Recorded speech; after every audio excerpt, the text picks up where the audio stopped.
evening, everybody. Welcome to another edition of the Sports Exchange. My name is Scott Morgan, Rock the Motor City Madmouth. We have seven of us tonight to get you the latest in sports coverage here. And we have our regular here, Marky Pilso. Welcome back to the big show, Marky. Thanks, you. I am glad to be here. And we If have I could have said that more enthusiastically. Yeah, go ahead. I know you do. I know what your enthusiasm is like. It's all good. And we have Bessemer City's in the house. What do you got in your hand, Bessemer City? Is that a computer? I don't know what that is. Yeah. It's a thing that he goes on TikTok and mentors me on. Okay. And hey, listen, the guy's good. He shows me a lot of tricks. And we got Cody in the house. He'll be on tonight. He'll be on tomorrow for Sports Wrap. Yep. How you doing? And we have Cliff. Hey, what's up? And we have the Cats Man, otherwise known as the Antagonizer. And if you don't know he's an antagonizer, you will know tonight. Mark my word, and the Candy Woman is on as well. All right, let's get to it. Lots to cover here tonight. We're going to talk about the highest sports broadcaster salaries, okay?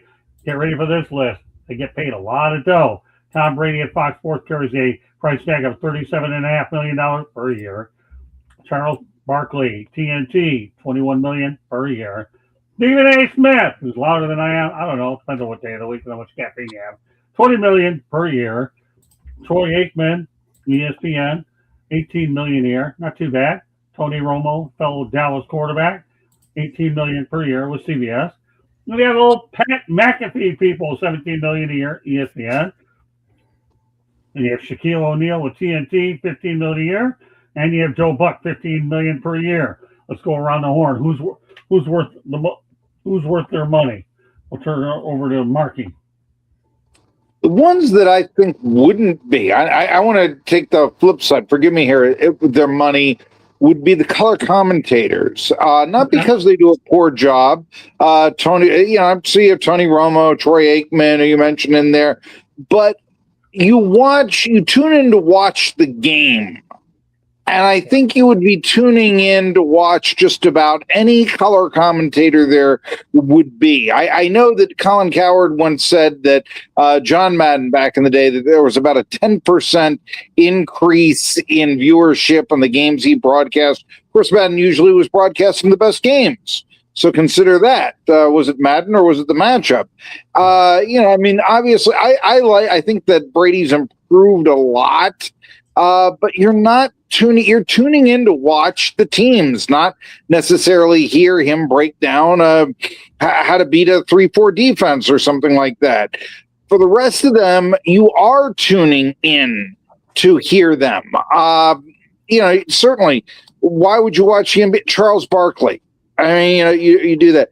ESPN now is Stephen A. Smith, for better or worse. Right. You've got a lot of these. Pat McAfee, obviously. I just said that the network was Smith, better or worse, but McAfee has, I think, in so many ways changed sports talk, and he's really brought the bro culture there. But he does a fantastically entertaining show, and I really, I do enjoy it. So I would say that if someone like a McAfee does earn their money, but the color commentators, not so much. Okay. No matter how good they do. Okay, that's fair. I like it. Candy. I think for the most part, if you are a fan of the sport, you are watching the sport and you're picking the game that you want to watch. It doesn't matter who's calling it. In fact, there have been times where, especially like on baseball, and I know you don't have a lot of baseball commentators on there, I would actually turn the sound off of the game and put the radio on because I like the radio commentators better than the TV. But when you're putting that list of it, I think there's something to be said for the non-casual fan or the person that doesn't really watch it. Maybe it be whoever or who doesn't know the game very well, that I think sometimes they do a good job of explaining it, especially some of the players from a player's perspective that you wouldn't normally get back in the day when you didn't have a lot of that. So I have to give kudos to them. And obviously it's entertainment. So they're going to get paid for entertaining us. And so do they get paid a lot of money? Absolutely. but So so does. come on, Kenny. Give me one or two names on the list. I don't need your commentary on the commentator. Really? Seriously? Really? Come on. I mean, you expected that of Tom Brady. Let's face it, you expected him to get paid a lot of money. It's not a complicated question, Candy, for anybody. So give me one or two. I enjoy Candy. Tom Brady, but should he be the highest paid sports guy? He's getting it because of his name. Let's face it. He's All right. Correct. He's won enough Super Bowls that everybody recognizes his name for it, MVP. So that's why he's making the money. All right, so we have two Tom Brady's. I just want names off the question, okay? Let's go ahead and do what we got to do. So, Mark, you're saying Tom Brady. Ken, you're saying Tom Brady. All right, Bessemer City, can you get it right? I know you can. Give me a name or two. One is Joe Buck. I love his commentary on baseball. You know, I hate when he had left Fox because they took him off of the World Series. But one thing for sure, my mom texts me any Monday throughout the fall and says it's a good day because I'm listening to Joe Buck and Tom Brady. Those are two voices that I just love. I mean, not Tom Brady and Troy Aikman. Those are two voices I just love call games. But I feel you too, Candy. Like now that, especially that I'm in this space of podcasting and talking sports, some games I watch and I turn the volume off just because I want my own opinions and I want to watch the game and evaluate it for myself. But I do get the value of people. I feel like we should get more of the Tom Brady breaking down the X's and O's because that's why you're getting $37 million a year. We want the insight of what people consider the greatest player of all time. But yeah, for me, it's Joe Buck and Troy Aikman together as a duo because it just makes me think of my mom and us watching football. Well, that's good. I like it. Cody. I'm going to agree with Tony on that. Like Joe Buck is just with football and his baseball calls as well. Like that one walk-off home run that St. Louis had where he said, we'll see you tomorrow night. I mean, it doesn't get as legendary as that. I've always enjoyed just hearing him. And like I said, he's a multi-sport guy. And with Pat McAfee coming up, like, I know he's not everyone's cup of tea, but he is entertaining. And for someone that, was just a punter in football, he's really been, I would say like a lot of people have tuned into more sports because of him as well. Like he doesn't just talk about football. He's also like basketball. He's trying to get more people into hockey. He's trying to get everyone to follow every sport, not just football. So those would be my top two: is Joe Buck and Pat McAfee. Like it. Okay, Cliff. Well, yeah, I'm gonna go with Joe Buck on that, but Tom Brady, no. He's there because he's Tom Brady. Awesome, greatest quarterback ever. Okay, I'm gonna give him his kudos. Super Bowl trophies, awesome. Does he know so? I'm just bored by him. I'm not impressed by what he does. Plain and simple. I'm not impressed by what he does. I don't like McAfee. I think he's obnoxious. He's a jerk. I know that's his thing. I know they're trying to make sports hipper and cooler and with it. I'm like, whatever. Plus he's doing WWE also as well. He's doing that thing too, which I'm fine with. You get paid to do stuff. They want you, but he's gonna do his thing. I'm not excited by him at all. I don't like the boring stuff, but I don't know. It's Joe Buck and none of them really. Those color commentators really did it for me. Any of them, I'm not really impressed, and I don't really need the color commentators. I like my color commentators maybe because with the Mets, he wears the Mets hat. I love he and Keith Hernandez. Okay, Keith Hernandez, he's off because he was a great first baseman. He was a general there, and he's just spot on with all his analysis because he knows exactly what's going on. Heck, they did it last night. He did it last night. They shouldn't be moving over there. Bouchette's going to go to right field. Boom. Next pitch went to right field. So now we have a writing candidate in Keith Hernandez. Nice. Yeah. Good job for the plug. All right, that's all. I'll give you the writing candidate, and I'll turn over to Mr. Baseball himself, Eric Katz. I mean, I've always liked Troy Aikman. I mean, he's been on TV for a long, long time. He's really good at it too. And I leave with a new understanding every time I see him break down a game, whether it be for Fox or ESPN these days. Not a Brady guy. I just don't care for him as a broadcaster. He's just there because he's a name. That's about it. And I'd say locally though, I'd probably say with the Yankees, I got Paul O'Neill who does it. I got Joe Girardi. I mean, those guys know what they're doing when it comes to broadcasting. And so, like, I like my local guys better than they do national, because national, I feel like all they do is pursue names, and you can't really hate on Pat McAfee because he's revolutionizing broadcasting. He is changing the game. He's trying to appeal to the other generation by making sports more hip. Doing more than just football. He's doing multiple sports. Heck, he's had Brewers manager Pat Murphy come on the show multiple times.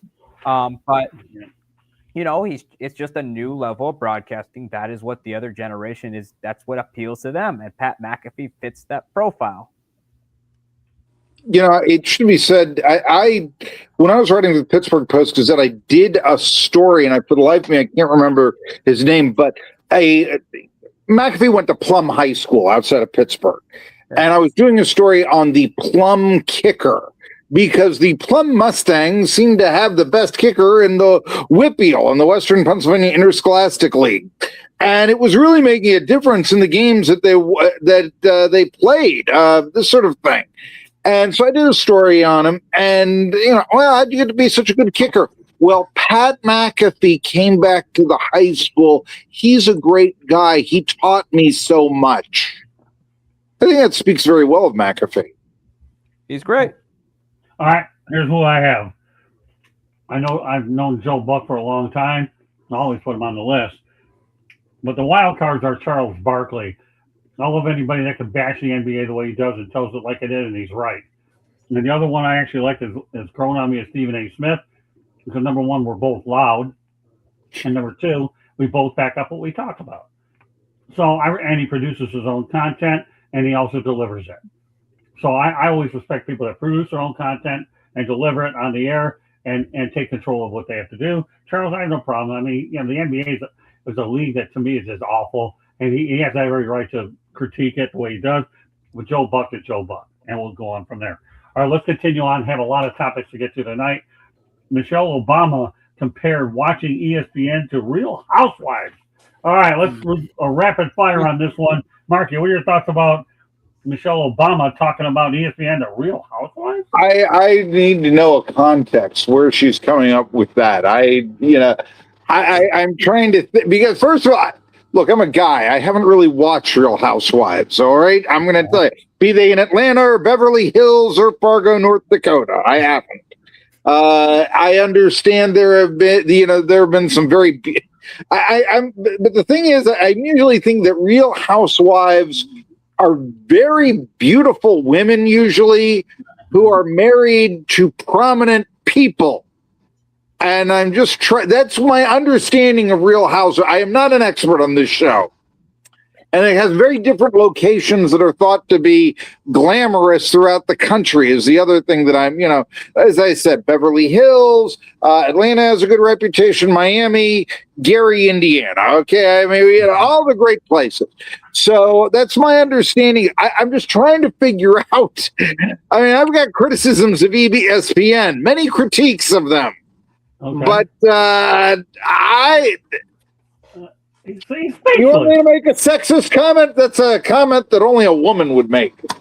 Oh, I like it, Marky. I'll tell you. You got Candy Evelyn's eyebrows raised. I'll say one thing. I'm sorry, but guys don't watch Real Housewives of wherever. Yeah, but you know what she's implying, don't you? No, I have absolutely no idea. I'm telling you what she's applying, okay? You don't know much about her. I don't watch that show either, so don't feel too bad, because it really isn't something that I dig either. She's implying that these clowns over at ESPN argue like Real Housewives. That's all she's saying. Okay? Well, that would be then. I think that's been said for a million years. I forget there was the comedy skit, but there was once where they were actually parroting the ESPN talk shows. And I don't know if you remember this skit. It was called Sports Screaming, where basically it would be like, we're doing all this, but we're all talking at the same time until one of us just literally screams out into the air. And that was the show. And I said, you know something? You're absolutely right there, because I've always thought those ESPN shows, be they Around the Horn or whatever, are unwatchable. I'm amazed PTI is still on the air. I mean, I remember when Larry King was singing his praises, that show's praises. That's a long time. Okay, that's okay, Mark. I love your insight. Thanks for letting me out screaming about why it's that. So to give you a little information from what I heard about the Real Housewives bickering because the other ones are yelling at each other. All they do at ESPN is yell and not research. We both know that. We're old school guys. All right, Candy. I have to ask Candy Ebling a question. Why did your eyes just perk up when Gary Indiana was brought up? Because obviously he struck a chord with you, didn't he?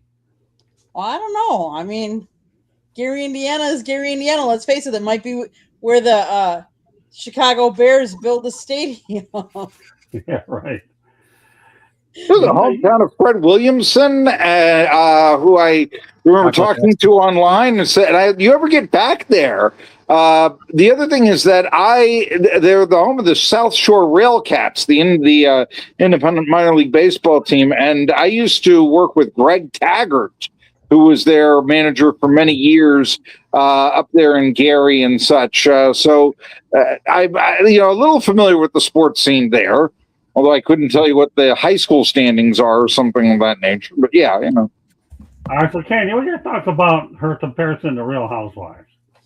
So she was kind of citing that the constant drama, the yelling, the interpersonal conflict between hosts remind her a lot of the Real Housewives of Atlanta. And to be honest with you, you can see it because there are times that Stephen A. Smith is not like he yells. He doesn't agree with some of the other analysts, and they go at it. Let's face it.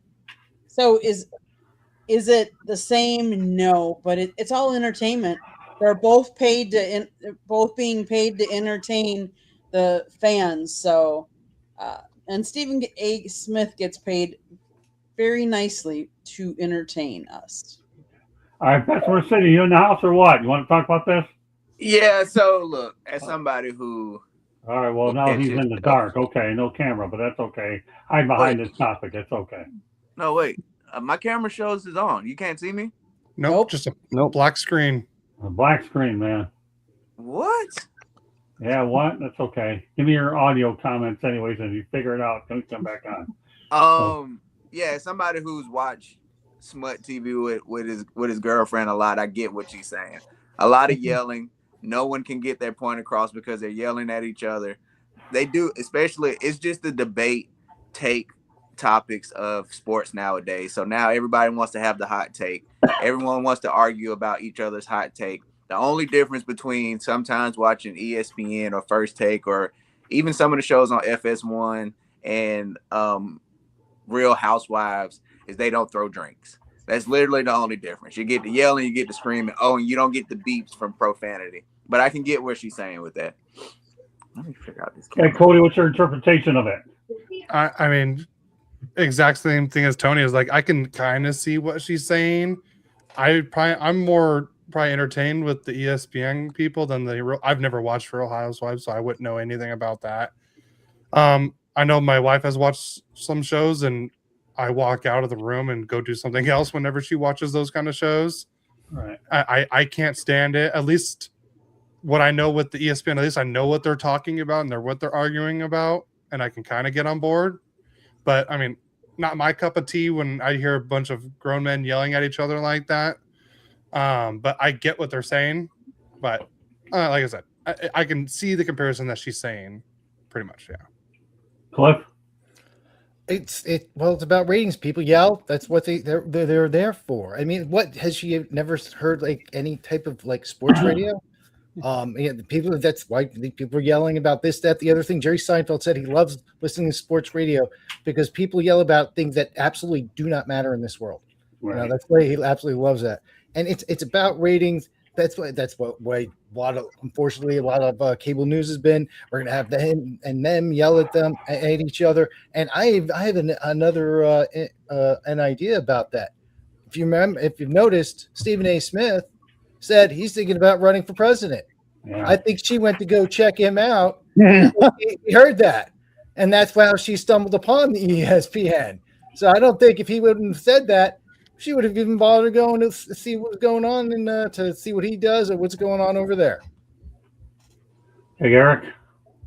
I mean, it's a very thinly veiled shot at Stephen A. It's probably more or less what it was. I mean, you'd have to you have to understand though, she kind of there's a little comparison there, given that all they do on ESPN is yell at each other all day long.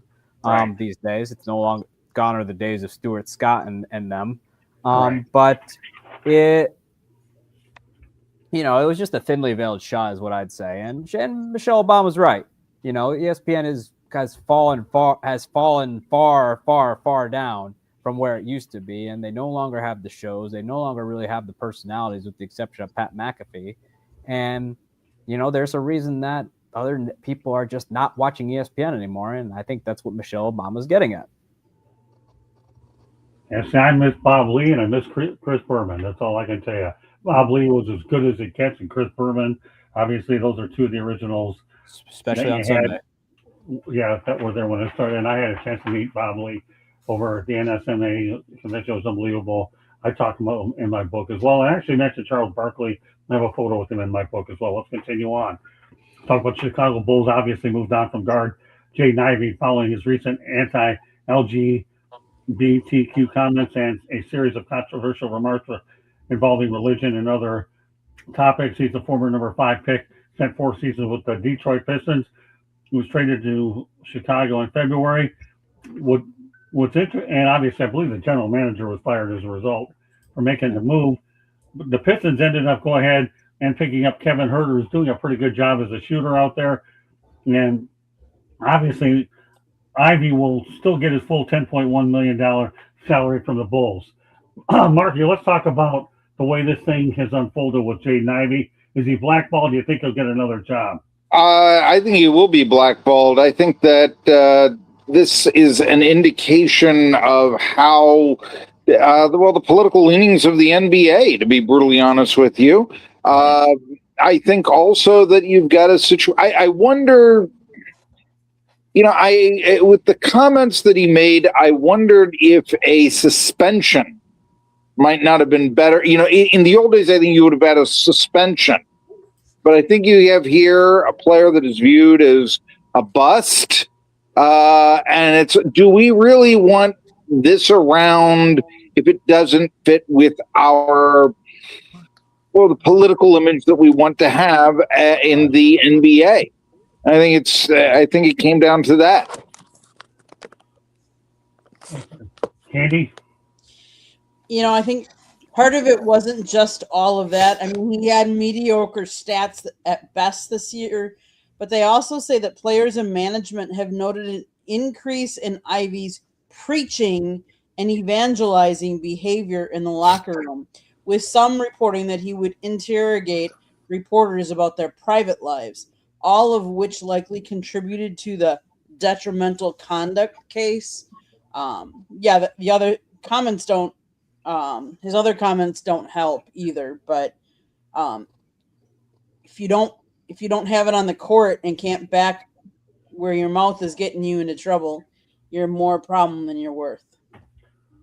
Yeah, and let me go into Kevin Huerter for a minute, because the Detroit Pistons, the kind of player that he is, he's actually, in his last 7 games, Kevin's averaged 12.1 points per game, 2.9 rebounds per game, 2.7 assists per game, 40.6% from the 3-point line, as well as 60.5% TS percentage. So, no, Pistons got a good player for him, and they unloaded a problem and a very expensive one in him as well. So more power for the Pistons for getting value, and they got rid of the drama and don't have to go to $10 million. So, all right, Tony, what are your thoughts about Jaden Ivey? Jaden Ivey is definitely blackballed. He will not be back in the NBA. Look, man, you don't want the LGBTQ community against you, no matter how you feel about them. There's a very powerful group of people that persuade and can control a lot of stuff. So if you go against them, and if you feel a certain way to make them uncomfortable, you will probably be ousted. And the way he went about it too, it seemed as though it was attacking a group, which you never want to attack a specific group in anything. So yeah, man, he probably, we'll see him in Shanghai playing for the Shanghai Sharks soon. Yeah, no, I think he's definitely done in the NBA for sure. Okay, Cody. I don't have much on this. This is the first time I'm hearing about it, but okay. I mean, probably, yeah, for sure, blackballed. If if whatever kind of comments you have like that, you should probably just keep to yourself. That's probably the best, especially being a public figure like he is. Mhm. That's something you should probably just keep to yourself more. Cliff? Well, it just really comes down to the fact that he wasn't that good. You know, if he made the money, he was their top scorer, and he was getting double doubles and triple doubles, and he's on the All-Star team, but it still felt exactly the same way, and still put the stuff out there. He'd still be on the team. There's no doubt he'd still be on the team. They'd probably make him apologize, and there'd be a summit and a press conference, and all that stuff, and all that. How that goes down. But it comes down to that. He wasn't that great. They gave him an excuse to get rid of him. And he's probably not going to come back, because he's just not that good, Eric? I mean, I heard about it. I don't think he's coming back. I mean, this is what the NBA does to these guys when they don't lean in their direction, which is a shame, because they seemingly were okay with letting Gilbert Arenas hang around despite him keeping firearms in his locker, or even Ja Morant flashing guns on camera. The NBA just doesn't know what it wants when these guys get in trouble and can't really get out of their own way. But Jaden Ivey wasn't really that productive anyway. I mean, he was a first-round pick. There's a reason the Pistons got rid of him, because he was more of a head case than a producer. Right. And the last thing the league wants these days is more head cases, although I think they want less head cases, because, to be honest with you, every team has one. Let's take Anthony Edwards, for example, in Minnesota. But I think he's good as gone. He wasn't that productive anyway, and he was, and the Bull, and that wasn't the reason why the Bulls GM was fired. He was fired because that wasn't the only reason. The reason he was fired was the team was going nowhere, and he had no idea what he wanted the team to be. That's why he was fired. Never mind cutting people, because every GM, all 30 NBA GMs would have cut him anyway. So, but yeah, I mean, the Bulls are just a big giant mess. They've been a mess for years, and right now they're whoever the GM is got themselves. It's an attractive job given the market and given the loyalty Jerry Reinsdorf shows, albeit too much loyalty at times. Right. They're gonna have a mess to clean up, and they might be looking for a new coach too, because Billy Donovan's future is kind of up in the air. Well, Billy Donovan leaves it'll be by his own choosing, because he's fed up with what's going on. All right, anybody I haven't called on at this point? Candy, Yen? Yep, we're good. Okay, let's continue to move on. I got a Pittsburgh guy in here. So let's go talk about Joe Block, and he'll give you some interesting words for the Pittsburgh Pirates. Go ahead, Candy. Roll the tape. Let me do that. Share this. How about that, Marky? I get out there to Bradenton, and I do this just for you, my friend. Yeah. Okay. Yeah, obviously the Pirates have had a great history of broadcasters. Bob Prince is on there, Steve Blass. Have you been able to really embrace a lot of their past broadcasters, and how much have you enjoyed, the people that came before you? Yeah, we're sitting in the Steve Blass booth right now, and I got to work with Steve for 4 years when I first started here, and sat next to Bob Uecker for 4 years in Milwaukee, and learned a lot from him, and we had a lot of laughs. It was great, and so my personal history, being able to work with some of the best people and best broadcasters, it's been a privilege. But the Pirates have, going back to Rosie Rosewell, I mean, have had, Harold Arlen had the first broadcast ever in 1921 on KDKA. So,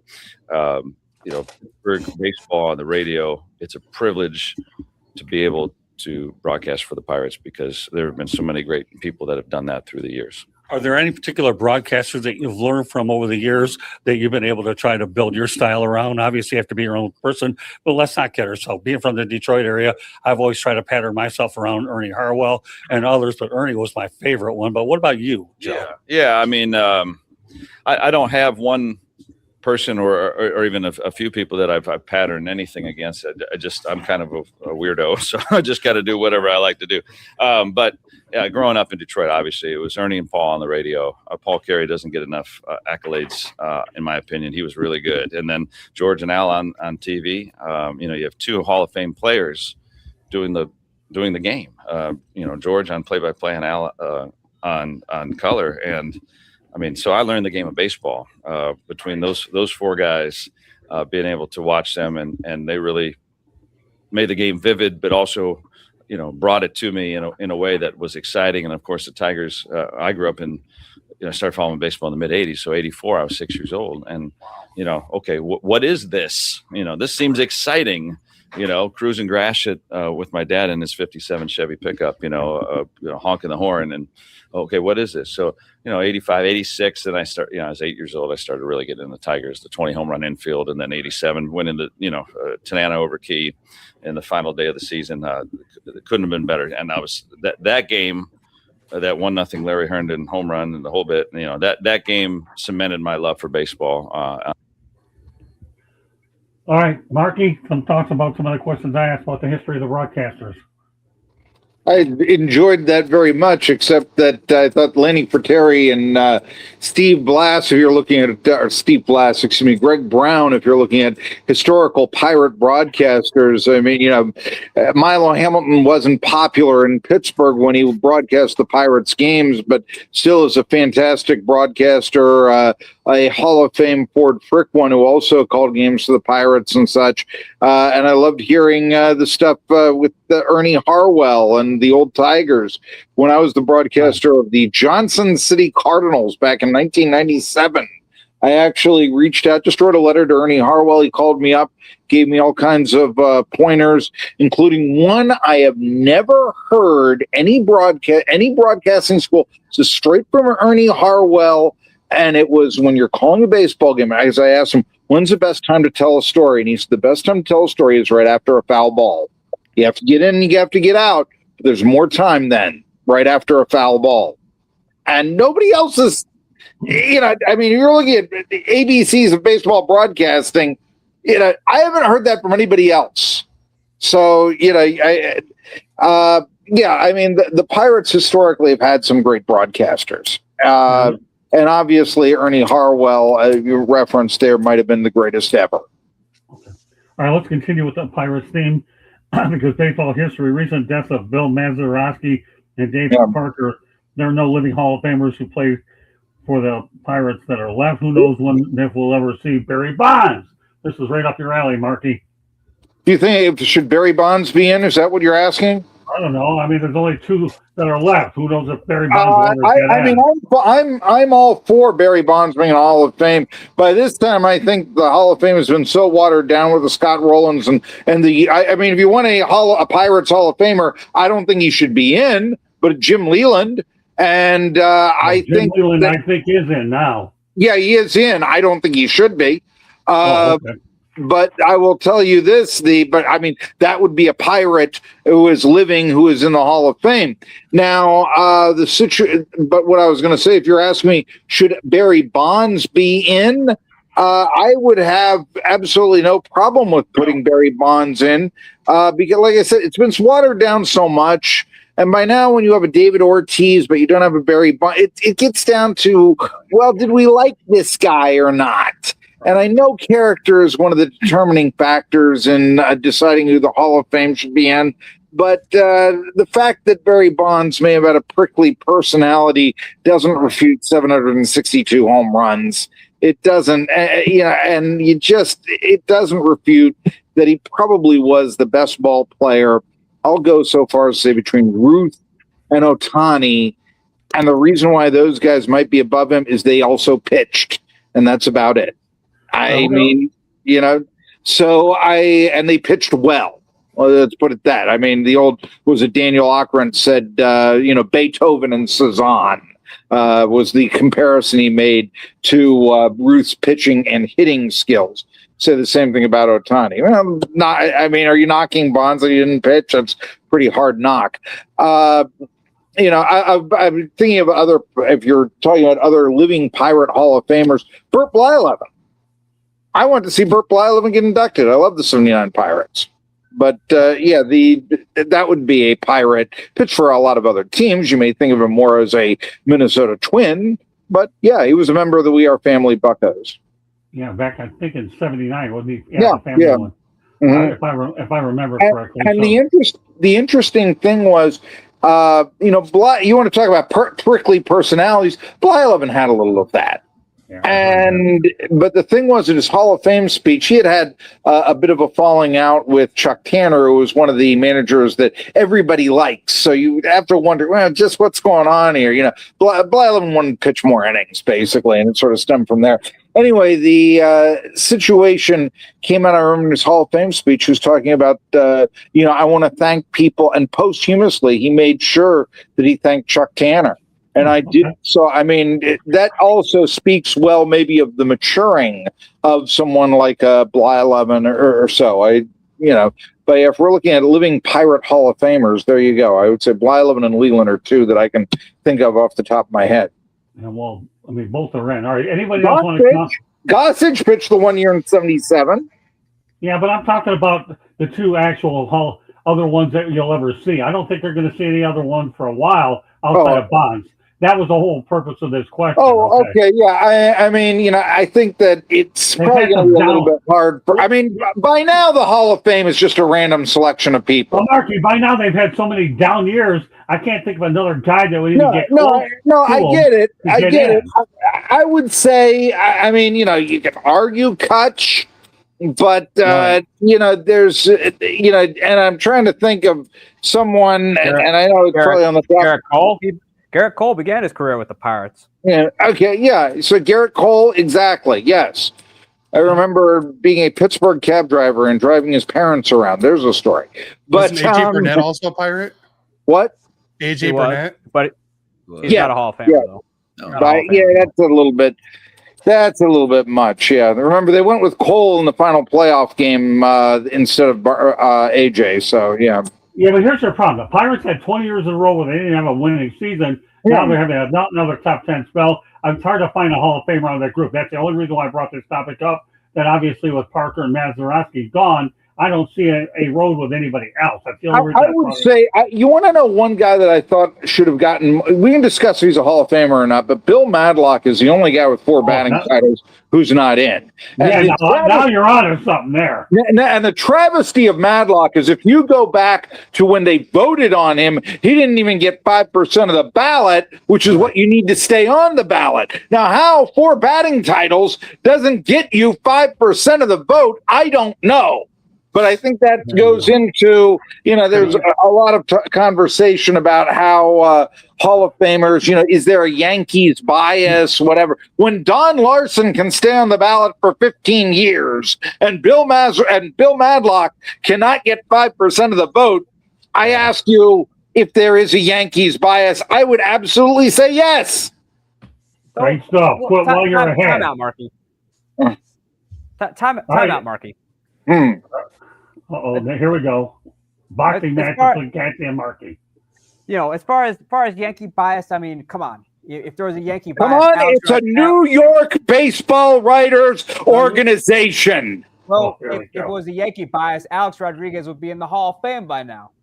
Why is Phil Rizzuto in and Cecil Travis not? One played for the Washington Senators, the other for the Yankees. He had one good year, an MVP year in 50, and was surrounded by a lot of other good talent and was a popular broadcaster. Travis, the superior player.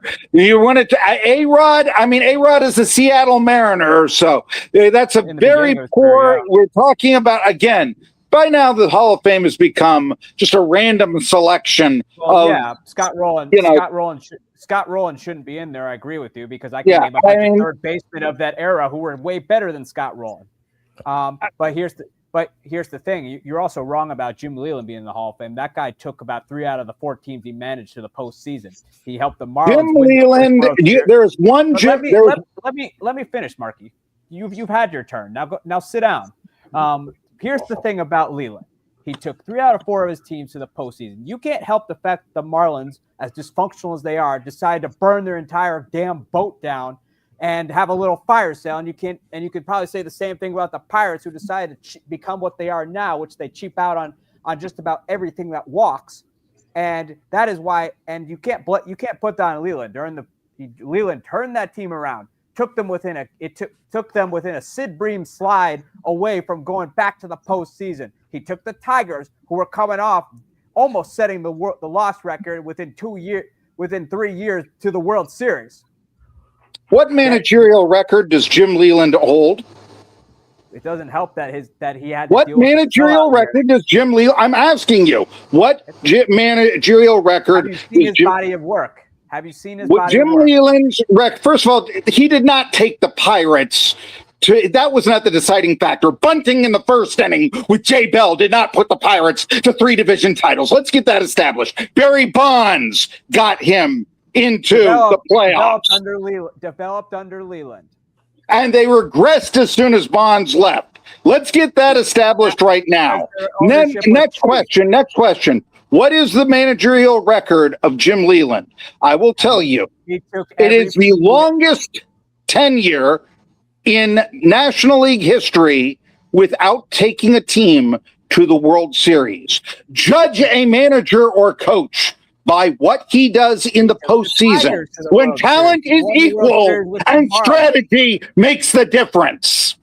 Still, he took 3 out of 4 of the teams he managed, albeit the short stay in Colorado. The 3 out of 4 teams he managed to the postseason when they hadn't even smelled the postseason in years. He took a Tigers team who just 3 years ago were. He had a butt title in Miami. A butt title in Miami. He inherited Barry Bonds. Please, when he came, you say they hadn't been there in years. They had not been there for 6 years to the playoffs and all this. If you want to talk about the long time drought or something, the Marlins, I think, were in, let's see, they started in 93, 97, so they're in their 5th year of existence. I mean, look, if you judge a coach or a manager by what he does in the postseason, and where strategy is equal where talent is equal and strategy is often the deciding factor. You want to blame Barry Bonds? Why the hell was Dan Belinda not pitching for a week when he was brought in? Hold up, wait, time out. Then why did this is what Michelle Obama was talking about? You guys are being freaking housewives I'm not as pretty. Jim Leland is the most overrated figure in sports history next to Colin Kaepernick. He took the Pirates further than any. He took the Pirates further than any other manager you've ever had in recent years. No, Chuck Tanner won the World Series. Danny Murtaugh won it twice. Clint Hurdle turned a team around that hadn't been around, that hadn't had any winning seasons in 20 years. Don't give me this. Recent years, Marky, and you could tell that recent years, Marky, since we're going with the present. Clint Hurdle. And recent years, Leland hasn't managed the Buccos since '96. That's not that recent. What is that? And he managed them to the longest period of time without taking a team to the World Series in the history of the National League. If Jim Leland belongs in a Hall of Fame, literally every manager in the history of the National League belongs in the Hall of Fame because his record is failure. Hey, Marky, Dusty Baker I'll say this. I don't have the ability to do CPR in the show, but you're doing a hell of a job. I'm sorry, but that is one thing where I see, I looked at this guy when I was there in opening day, the first day that he managed, this overzealousness of the sacrifice bunt. My goodness, when he had Sid Bream, I mean, that's his first game. You look at this, the strategic moves that he made in the playoffs, not walking Greg Olson, batting 188, hitting Curtis Wilkerson for 295 inning Don Slott with 2 outs in the 9th and a tying run at third base in the second game of the 91 NLCS. I remember all this sort of stuff. Why are the Pirates so bad? Because they've given an emperor with no closed deity. Okay, Marky. You're the best. I've never seen a guy with your energy and passion. I thought I had it. Marky's got more than I do. So here's what we're going to do, Marky. Okay, here's something you don't have to. It's all for yourself. Okay, Marky. Now that you've taken, you've had a field day Playing with the Eric. third baseman in right field and the right fielder at third base, for crying out loud. I remember those days. Bobby Bonilla, and Darnell Coles. Please don't tell me about it was the most overrated. Sure. Yeah. Terry Collin likes him. Baseball lifer. Great. Strategy. Horrible. And it says master strategist on his Hall of Fame plaque. Again, random selection of people by now. I'm telling you, it's fraud. This is more entertaining than seeing a full line brawl in hockey right now. I'm just saying. What? I'll tell you. I'm loving it. I'm going to tell you something. This battle between Marky and Eric, to me, makes hockey fights look like a little slap fest, because this is a heavyweight fight between these two. Was not you know what? Well, hold on. Wait a minute. I can yell, too. I look forward to this boxing match every week with you two guys. This is called entertainment, people. Marky Bilson against Aaron Ken. You could. And who am I? I watched this guy 11 years as a kid. I like you, Marky. I do. I like you, Marky. I do. Hey, Marky, hold on. Let me get a word in. And not too many people out yell me, but you do, and Eric does when he needs to. Okay, but you guys are the best. I swear to God. I'm a great promoter. I'm the white. Sorry, don't take this the wrong way here, Anthony. I'm the white version of Don King with these two guys. And again, don't be offended, Bessemer City, because, I had to bring on Don King because I got Eric, and then we have Marky. All right, Marky, here's what we're going to do, okay? Catch your breath. Give any parting shots, and because I know you got to get out of here at 10. I need parting shots, my town, unless you combine them and let everybody know they get a hold of you. And again, Tony, Bessemer City, don't take what I said about Don King personally. Jim Leland was extremely good at getting the media to like him, even in his first managerial gig when he went 31-35 and for the 71 Bristol Tigers. The sports editor of the Bristol Herald Courier would refer to the Bristol Tigers as Leland's lads. He was very good with the media, who would give him false praise. Like I said, there aren't a lot of rookie 31-35 managers who they call the team your lads in that era. I mean, that was why he was able to, get the gigs that he did. He just sort of last as long in Pittsburgh without doing anything that he did. Marky,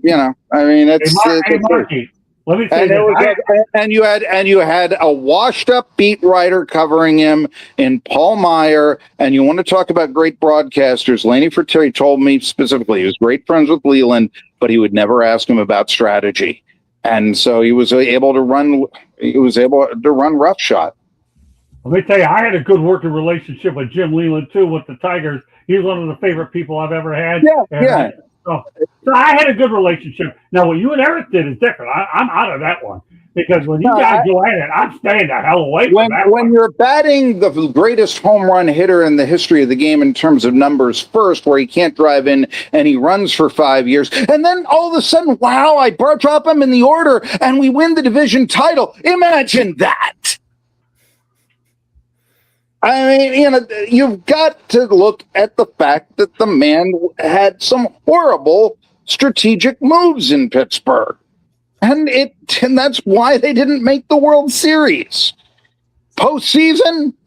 My goodness. It wasn't Leland's shots. Who was it? They had Bonds, they had Bonilla, they had Van Slyke, heck on an outfield, and they had a Cy Young winner on the mound. And when they traded down the stretch for Zane Smith, he goes 6-2 with a 1.30 ERA, and the Pirates win the division by 4 games. Those were the 4 games. He was winning them 1-0. I mean, that's how, he was a great manager. He put the dead Dre back out on the hill. Nobody else could have figured that out. All right, so Mark, left him in too long in the 7th game of the 92 NLCS. So, Marky, do you have any parting shots for my towns here? Well, I think I my parting shot I just did for 10 minutes there on the historical, baseball and all that. No, well, boy, if you're looking at my town, if you're looking at going back, I do like, for better, it's early. He's played one game or something? I think maybe two. But Connor Griffith getting the 9-year contract, which will last until he's 28. I found that to be very interesting. First, I liked it in that the Pirates are doing what the Cleveland Indians used to do when they had a very good team in the 90s and won the World Series, but they had consistent winners, and they had been losers for years and years before. And they had a good nucleus of talent. And what they did is they signed them to long-term contracts to prevent them from becoming free agents so easily. Now, what has happened here is that they've got Griffin tied up through 28, and that's very interesting right there. They've got him for 9 years. But the idea is, the analytics people tell you that you go on the second half of your career, your production begins to decline after 28. Now, I mean, everybody is different, all that, they're asking a lot, but still, I saw the logic of what they were trying to do. And for the first time, it looks like the Pirates have made, this makes sense.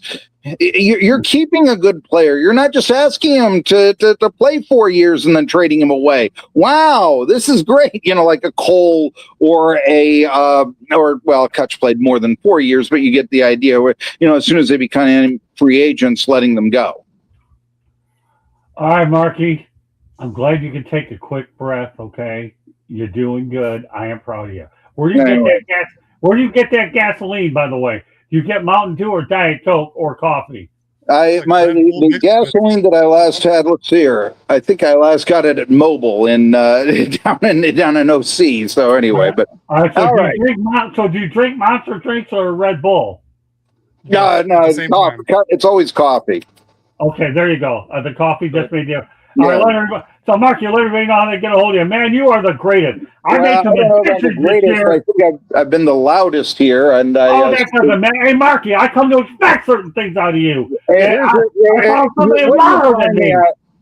Doing the stuff that I do on East Tennessee State, I have many my towns, like Johnson City, Tennessee, Pittsburgh, Florida. All sorts of things. But you will be able to find me on TikTok at Marky Bilson. Still doing 1-minute commentaries on ETSU. I get 6 months of no games. So, a lot of stuff to talk about. And the other place you could find me would be YouTube at Marky Bilson IV. But just Google the name. You'll find those videos. 1 minute, telling you what you need to know about a mid-major program. And I know it's not everybody's favorite team, the East Tennessee State. Heck, half the people in Johnson City are rooting for the Vols instead of the Bucks. But the fact of the matter is, it's a legitimate D1, and what goes on there and the goings on there, it's kind of like the standard and what goes on in college athletics. If that makes any sense. It's as good of a barometer to gauge the NCAA by as any. And you can find Marky Bilson here on the Sports Exchange on Wednesday night. And I'll tell you what, I enjoy it when he's the loudest person in here because it means I get to take part of the show off and get to do it later. Let me tell you about George Quarles, the former ETSU football coach next to Go with that. Yeah, go with that. They hired a guy right out of high school. He destroyed the program. Anyway. Marky, you're the best. I love listening to you. But we have Eric. We have all these other people. Please don't call. Thank you. They're just as good. I got news for you. I'm looking forward to this boxing match between Marky and Eric every week, man. If we bring up Jim Leland, then it will. That's a pet subject. I'll tell you what you guys bring up. I get to sit here and watch this boxing match, man. This is for the ages. Marky, I'm 3 minutes late. I gotta go. Right. It's been nice, very much, Eric. Very much enjoyed it with everyone here. Sorry if I'm being, and I hope I haven't been too. Marky, you're just being Marky. Goodbye. Yeah, next Wednesday, Marky. Great stuff here on the network. Marky versus Eric, round one. Okay. All right. Can I say something? Can we get like sounds for like a boxing sound? Like in this corner we have Eric, and this corner we have Marky. Kind of thing. Just have the bell go off. Candy's gonna work on that. Candy, have something here. Candy, your homework for next Wednesday is you got to come up with something between these two guys because this is unbelievable. Yeah, get Michael Buffer. Yeah, there you go. I don't know how to do that. That's way over my priority. Tony has a point. Michelle Obama might be onto something here. Yeah, seriously. I'll tell you. All right, so we got 6. So unbelievable that first time. I was gonna say. I was gonna say Bobby Bonilla probably gives Cliff nightmares. All right, where am I at? I have no idea where I'm at. I know all about Bobby and Boney. I gotta get a reminder every year in July. Yeah, that's great. Yeah, it's. So, all right, let me I don't blame him. I want to do that too. You're getting over $1 million till you're 65, or however long. That's smart on him. Not smart on the Mets. All right, Oh, you want to go? Yeah, we can go there with with the stupid. Yeah, that horrible.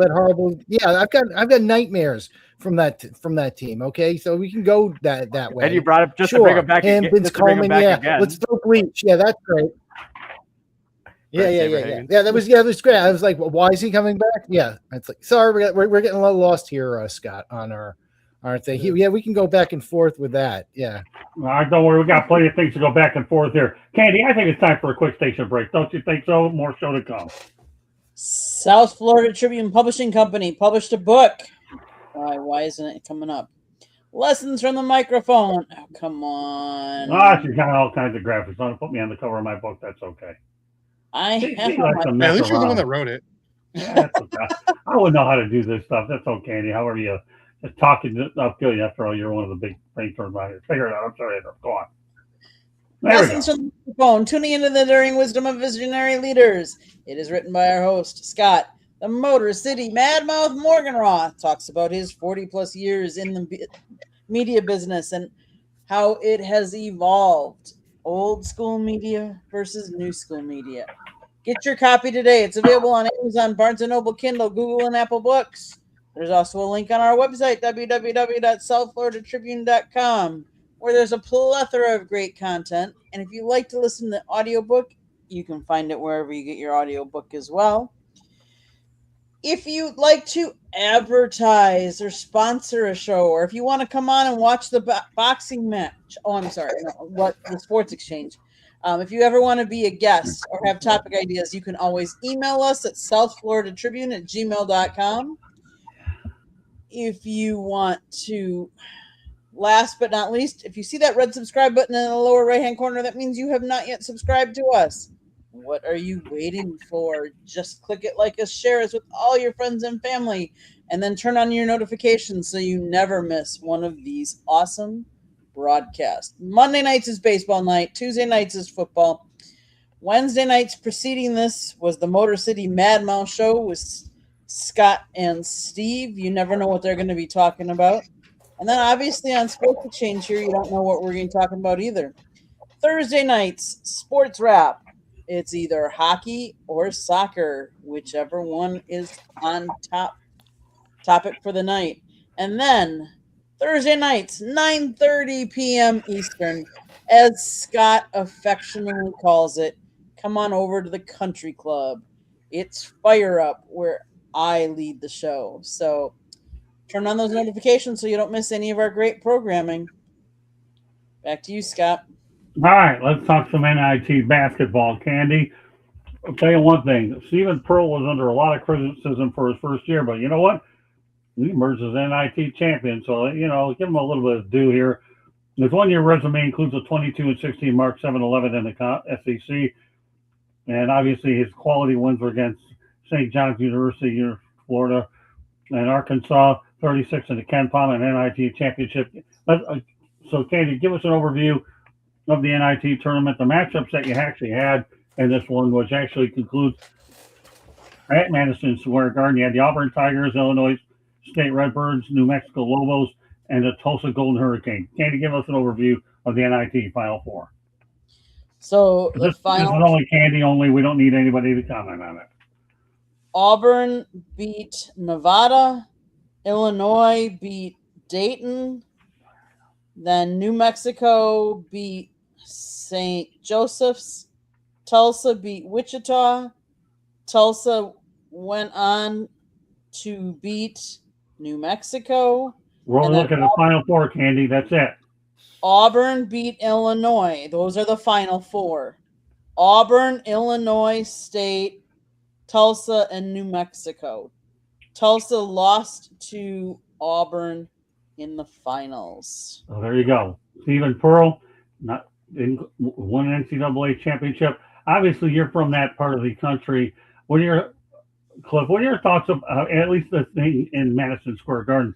What are your thoughts about Stephen Pearl's first year overall? Didn't have the year that his dad had, obviously, but he was able to at least to take this invitation and he could build on it. I guess that's okay. It's the NIT. It's the consolation tournament. I never really kind of got it. It's like we're not good enough to get into the good tournament, so we want them to feel good. They were Gen Z before Gen Z was a thing. It's like the participation trophy tournament. Okay, so that's what this is. It's I never really got it. That's great. I'm not a big college basketball guy either, but the NIT. It was big back in the day. It's kind of silly to me. They pale in comparison to it's like, oh, and there are teams like not going to it. It's like they have to like scrape up teams to go to it, and I don't even know why they still do it. All right. Anybody else have anything to say before we move along through the show about it, or you're all right with Cliff? Go ahead, Tony. I think the NIT, it came before the NCAA tournament. I do think it's lost its allure, but it's more so because of the transfer portal and NIL and that stuff. I don't think you have to go into the offseason so quickly now because of the craziness of the transfer portal. I think that's why a lot of these bigger teams are pulling out, because you got to go into recruiting, because you got teams like the women's Tennessee team that has 0 players on their roster right now. Right. So I think that's what's really affecting the NIT. And that's a whole nother can of worms that we won't get into. We'll talk about it next Wednesday now that you brought it up. Good stuff. All right. The one thing I would say is the NC2A tournament, they're talking about expanding it even more. They want to go to 72 teams? 76, I think, yeah. 76, and now NIT is 32 teams. So go figure. All right. Anyways, that's all that's what we're going to lead with the topic, and that's this. All right. So let's go out there and talk about Sheila Ford. You know what? We talk about somebody a different sport altogether. Detroit Lions owner Sheila Ford becomes part owner of the Indian Premier League team. Obviously, we're talking about the Rajasthan Royals. In a deal reported worth $1.63 billion, the Royals become the first Indian Premier League franchise to cross the $1 billion valuation mark. So, anybody know anything about cricket? This was a pretty interesting investment for Miss Ford in itself. She's trying to buy into something that none of us understand, but they have a wide field, and you never know. Cricket might be one of those sports down the road that could be something that more owners are buying into. Again, we don't need a large commentary here. Cliff, what are your thoughts about what Mrs. Ford did on this? It's a financial investment. That's what it is. It's just trying to do their brand to get. I mean, it's big and big where it is, and internationally, there's money to be had. That's why she's doing it. It's purely a business decision. That's what it, and maybe she'll try to find a way to cross promote the Lions with this and add to her sports empire. That's basically what this is all about. Andy? Yes, the ownership group that's trying to buy in it includes Sheila Ford Hamp, her husband Steve, her sons Michael and Peter, and Denver Broncos owner Rob Walton. The reported $1.63 billion sale makes the team one of the most valuable in the league. I didn't know the Broncos owner was involved. Rob Walton, that's pretty good. If she's getting involved with them, that's not so bad. Tony, any thoughts about this one? Look, I Googled random stuff, and one day I was Googling the biggest stadiums in the world. And the one stadium, it's 2, but the one of the 2 stadiums that's bigger than the Big House, which she's probably familiar with being in Michigan, is a cricket stadium in India. So that goes to show you the kind of people that show up for cricket games around the world. We might not know a lot about it in the USA, but they love it in other places and other countries. So this is probably a great investment for her. Yeah, I like the comments all the way around. Eric? Yeah, I think it's an investment. Cricket's growing. So, she made the smart move by putting some money in there, and she's got some pretty powerful people to do it with. Fair enough. Cody? I mean, everyone's pretty much said what I was going to say. It's an investment group, and I don't know a lick of cricket. I couldn't tell you how to do it. All I know is it just looks like you're playing baseball, but it bounces first. That's all I think. That's all I know. That's right. But because of you, we've grown soccer, so that's good enough. I'll leave it at that. Yeah. And we got soccer. We have hockey on Thursday night. Okay, let's. Baltimore Orioles allow fans into the park earlier for some games to watch batting practice. How about that? Right in your neck of the woods, Cliff. The Baltimore Orioles are allowing fans. Of course, we all know they're going to take advantage of the concessions, right? Well, actually, Baltimore's concessions, at least I went to the Ravens, and they had actually really reasonable concessions prices. I really surprised when I went there. Now, I haven't been to Camden Yards in a while, but that's nice of them to do. The team itself is got off to a middle of the road kind of like start. Alonso hasn't done all that well. But yeah, it's good. Yeah, I mean, whatever they got to do. I mean, it's a beautiful stadium. But yeah, it's nice that they let people go in for batting practice. I remember doing that back in the day. They used to allow that. But that was I didn't go to that stadium. I went to the football stadium there, so I'd like to get to Camden Yards one day. Candy, some thoughts about what they're doing in Baltimore? Yeah, I mean, I remember going to the stadium when I was young, and you could watch batting practice. In fact, you'd go stand behind like the outfield wall just to see how many balls you could get that were home runs and what you could collect from them. And obviously, playing in a historic ballpark such as Camden Yards, kudos to them, because you're trying to market your team and get better attendance. Why not open it up? And who knows? Maybe they did it so that Pete Alonso, they can watch him take batting practice. Everybody, I know he's there. All right, Tony. Yeah, man, this is how you advertise the polar bear, man. Like this should be a Pete Alonso thing, like because you have somebody who can hit bombs in batting practice. I'm sure it is a spectacle to watch.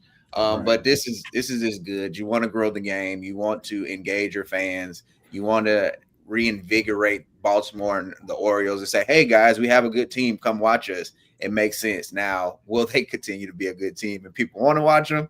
It's still early. So I'm reserving all criticism for teams because it's still early. But it makes sense. You want to grow the game. You want to feature your players too. I think this should be something that they kind of highlight Pete Alonso with. There you go. Great minds think alike, Tony. That's what I love about you, my brother. You're the best.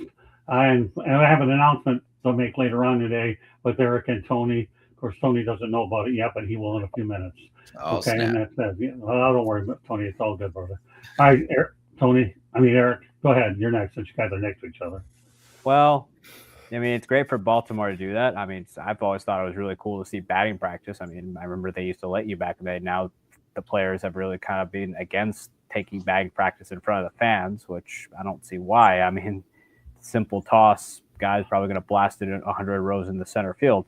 But I mean, good. It's great for the fans. I mean, if Orioles fans want to go inside and see the overrated Pete Alonso and his $156 average, they can. Okay, it's still early. It's still early. I'm surprised you're supporting him after that. It's still early. I'm not happy about that, but that's the Mets' fault. That's not his fault. Yeah, it's super early. So we will have another boxing match in there between Cliff and Eric. He's one, but yeah, I think.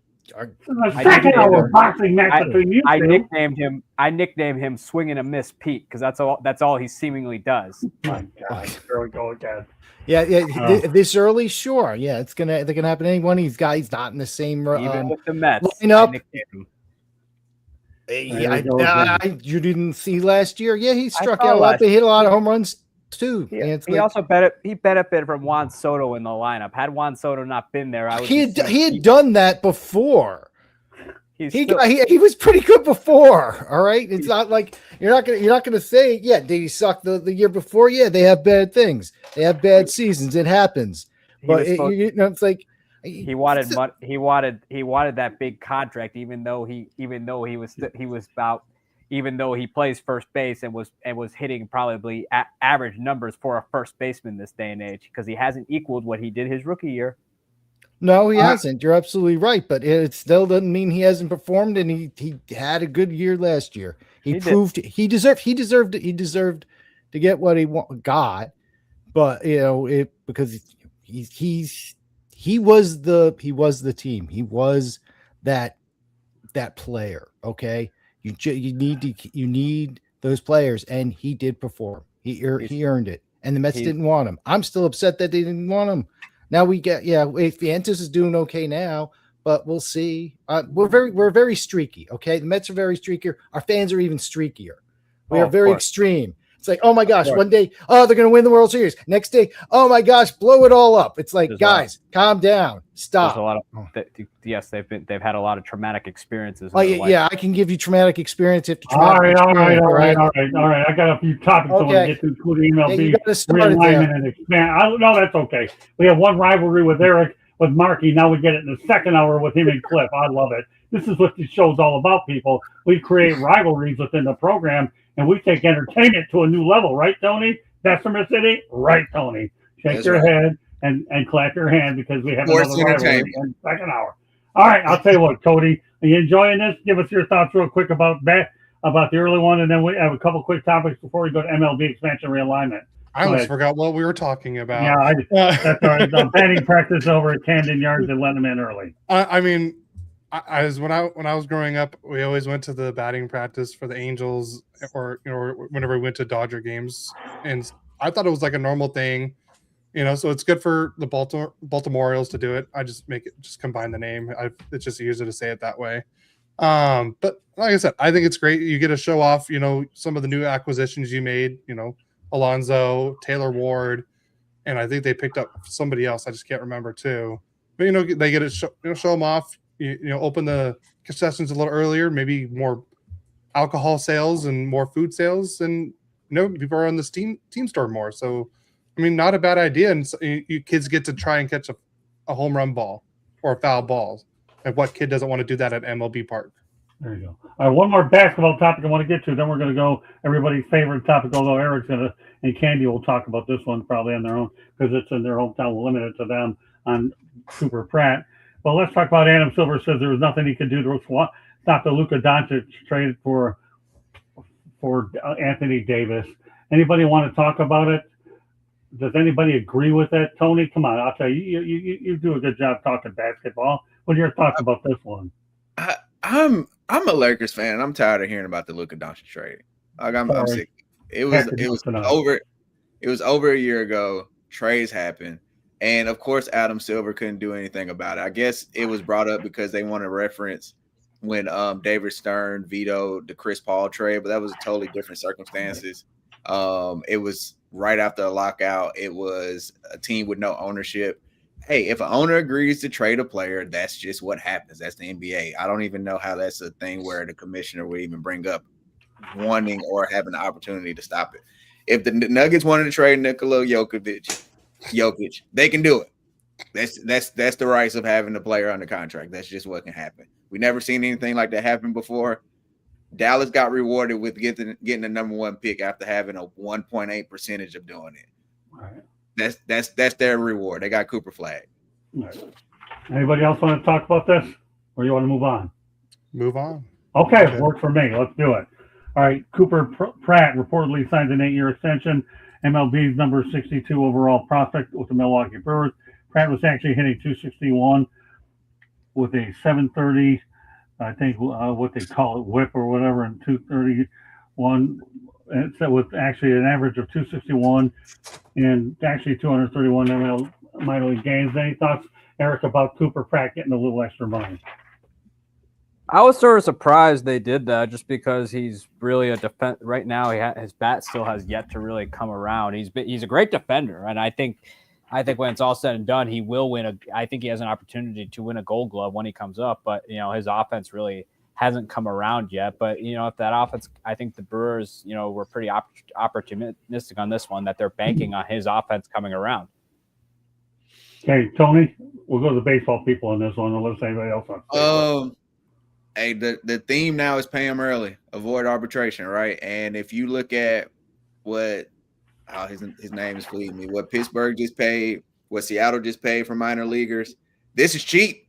So hey, this ain't 130, this ain't 140 million dollars. So $50 million for somebody who you can give time to grow, which I'm sure you're gonna want them to play soon if you give them that kind of money. That's not bad. You look around and you look at the rest of the Central, you'll say, hey, we're not paying 140. So Okay, Candy, some thoughts about what the Brewers did. You know, I mean, the Brewers win based on young talent and hitting on young talent. And that's the way that's what they think. They believe the security that comes from signing a long-term contract while in the minor leagues should take pressure off him as he works his way up to the majors. He's 21 years old. He currently opened the season in the Brewers AAA Nashville affiliate. He's a 6th round from the 2023 draft, and he's rated as the game's number 51st prospect by Baseball America and number 62 by MLB Pipeline. He won a Gold Glove as a top shortstop in the minor leagues in 2024, and he's got an outstanding reputation as a fielder, and he's batting okay. They believe in his bat, they believe in his glove, and they think he's only going to get bigger. He's a big physical kid, so they think that he has a chance to grow into some power, and he can really run. So that's the kind of guys you want to sign. Okay.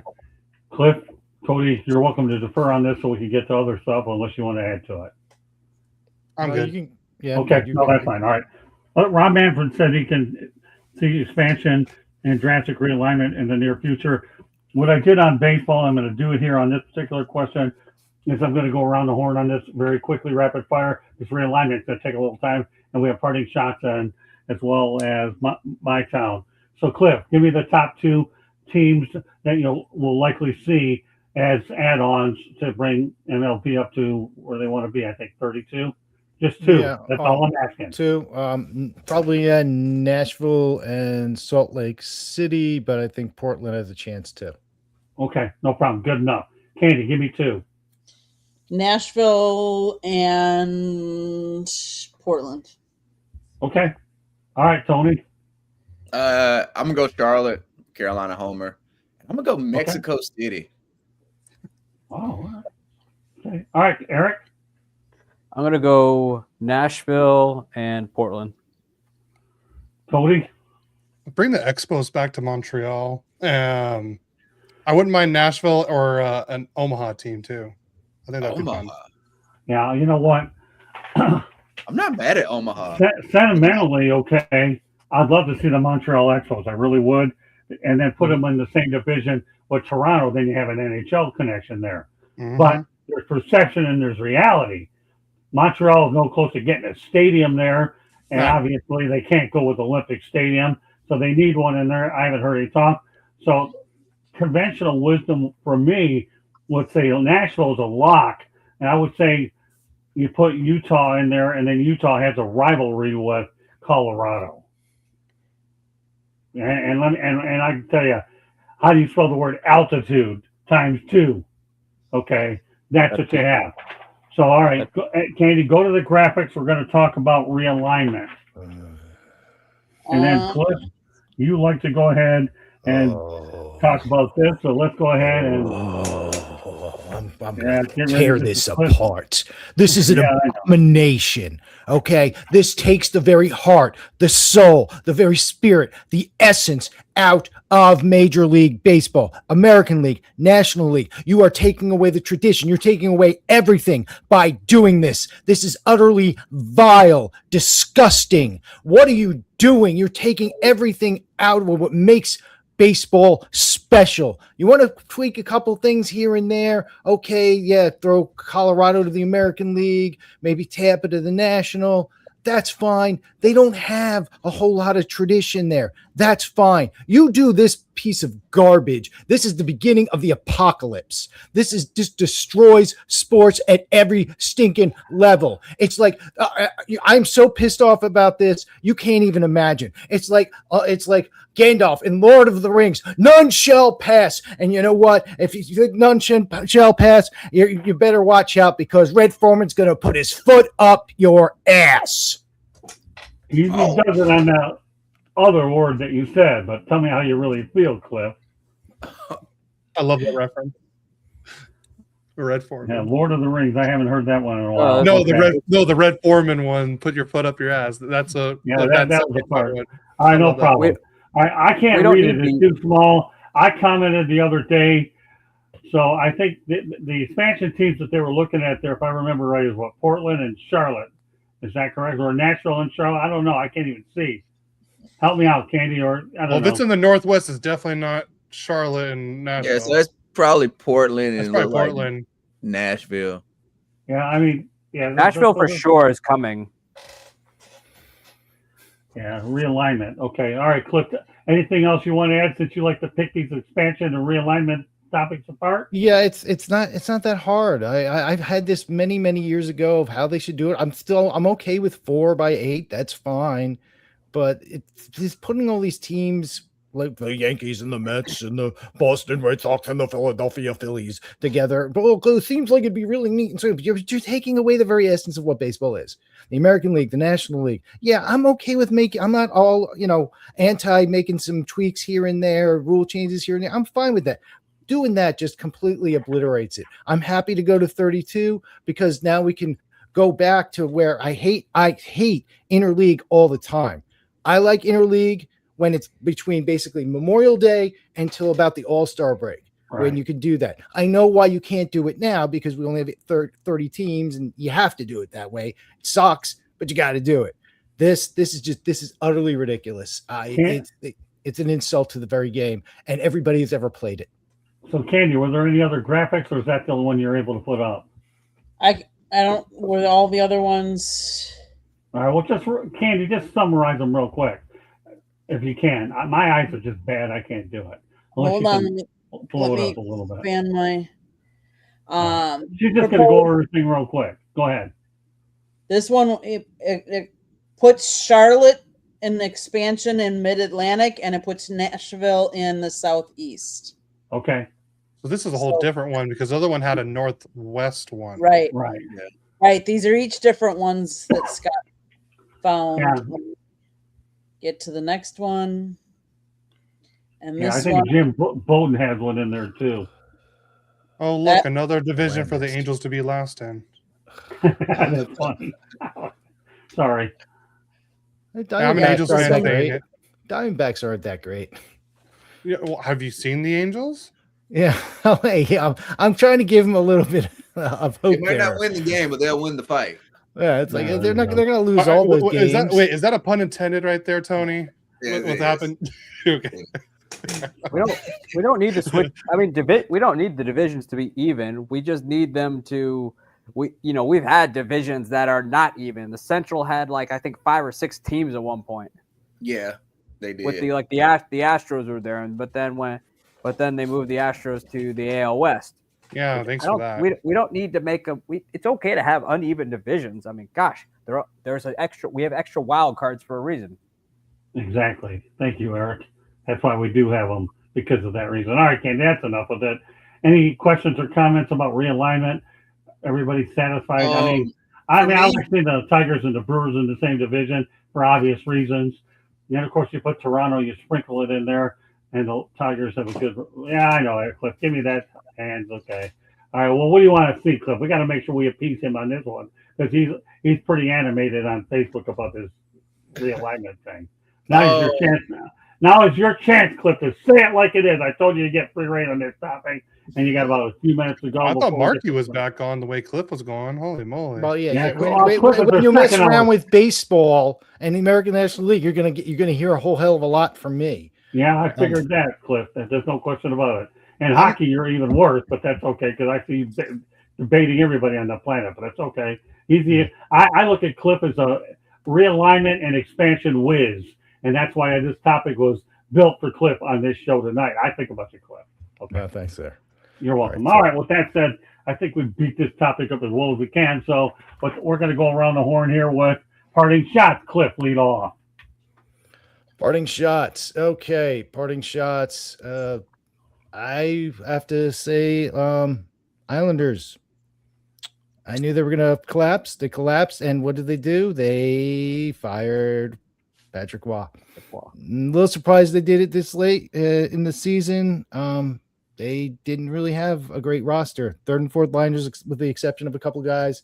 Ilya Sorokin is the reason they are as far as how many games they've won. He's been absolutely astounding. Last few games have been a little rough because they've been a little rough. That happens when you don't play good defense and you give up too many shots. But there's too many delusional Islander fans out there. I don't know. I'm an Islander fan. I'm not delusional. And yeah, Matthew Schaefer's been great. Just so you know, he's 18. He turned 18 in September, and he's already broken all sorts of records.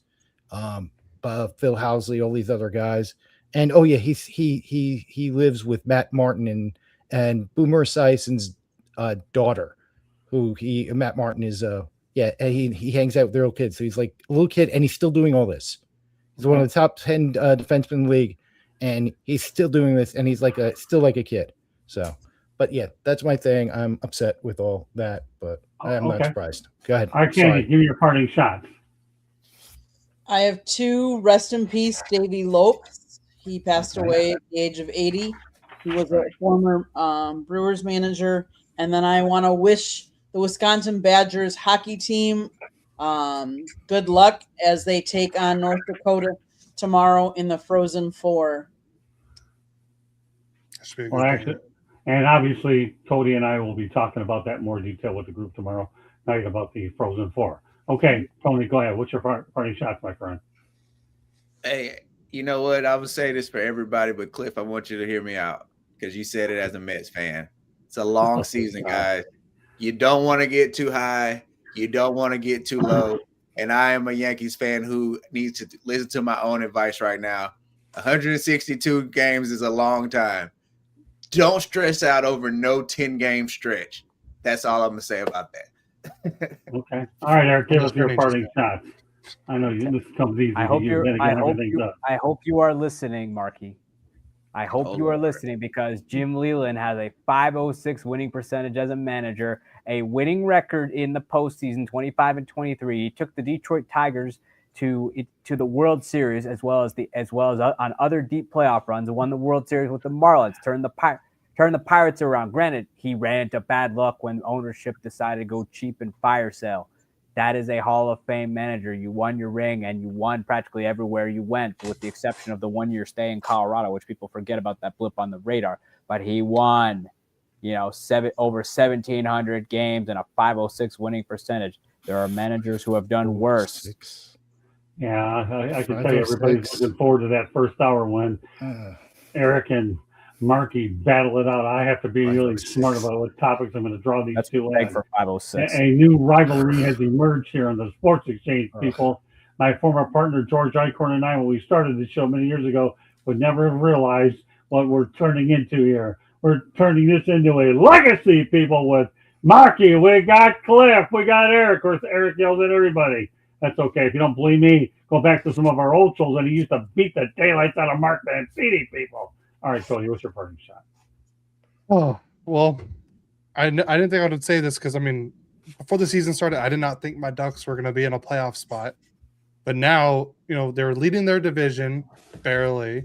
They had a minus goal differential, but in the last 2 weeks, they've lost 6 straight games. Since the Olympic break, they've given up 16 3+ goal games. They've only had 6 games where they've given up 2 or less goals. They've trailed in every single game since the Olympic break. They have not led in the full game not once since the Olympic break. They're 11-9-2 with 24 points in that time in 22 games. Their PK is awful. It's gone down from 11th to 26th since then. Only 29 games this year. where we have scored first. Our record is 28-1, but in the other 49 games that we've given up the first goal, we're 21, 24, and 4.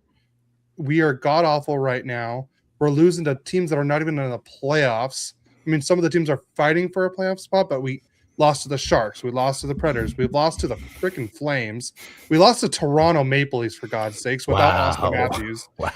Yeah, it's just we're playing awful. Like, we gave up 4 breakaway goals to the Flames. The Flames, the worst offensive team in the freaking league right now. And it's sad that we traded away Ryan Strome because he wasn't playing. And what does he do? He scores a goal on us too. That's Ryan Strome. We've had him. He's not that great.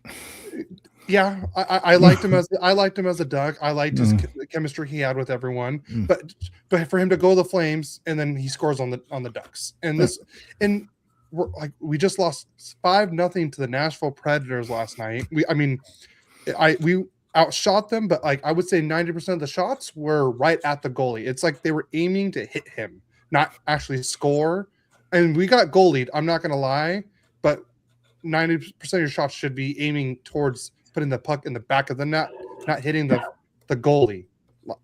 We are just god awful, and at this point, I would not be shocked if the Ducks missed the playoffs at this point. After leading the division, less than 2 weeks ago. Now we're in third, and if we keep going the way we're going, we're going to miss the playoffs because the Predators are playing good, the Sharks are playing good, and the Kings are, just put every game in overtime, so they get a point every game. So that's kind of cheating, if I'm going to say it. Yeah, they've gone 31, 32 games now in overtime this year, and they just set an NHL record. So I'm tired. I'm so annoyed with my Ducks right now. I want to punch my monitor every time I'm watching a game. Well, don't do that right now. We need to get you through this show and tomorrow. What you do after that, that's fine, as long as you're back and ready to go next Wednesday. Just kidding with you. Gee, thanks. I'm glad that's how you feel. Well, first of all, the last time you were on, your camera wasn't so good. We still worked around it. We still made it work, and you got to watch a pretty good. Well, that was there. The camera. We already got a new one. That's okay. So we're past that. I love you, Cody. Okay. I love you, Cody. Don't you forget that. Understand? No, I know. All right, good. Mark parting shot. Well, what a good opening act for Justin Verlander with his return to the Detroit Tigers, because he ends up going 3 2/3 innings of 5 earned runs and 1 strikeout. And unfortunately for the Tigers, he's on the 15-day injured list. We'll see what happens there. Justin Verlander, although, again, they say it's precautionary on the injured list. We'll see what happens. AJ Shintz knows how to handle him. He worked with them in Houston. All right, let's go to the My Town version of the broadcast. All right, Cliff, what's going on in your town? Well, we talked a little bit about the Mets, but they're going back and forth. They started off horrible. It's like, it is a long season. I don't know. It's going to be tough. I don't trust Freddie Peralta. I think he's going to just go away real fast. He's going to go to any other number of teams. Nolan McLean's okay. Vientos is hitting now. It's a long season. I don't know. I'm scared. I'm scared by them. I'll take wins when we can get it. But it's sometimes it looks great and sometimes it doesn't. But you can't go by what they got. They played the Pittsburgh, they played St. Louis, they played San Francisco, and they just got throttled by Arizona. David Peterson, great. All right.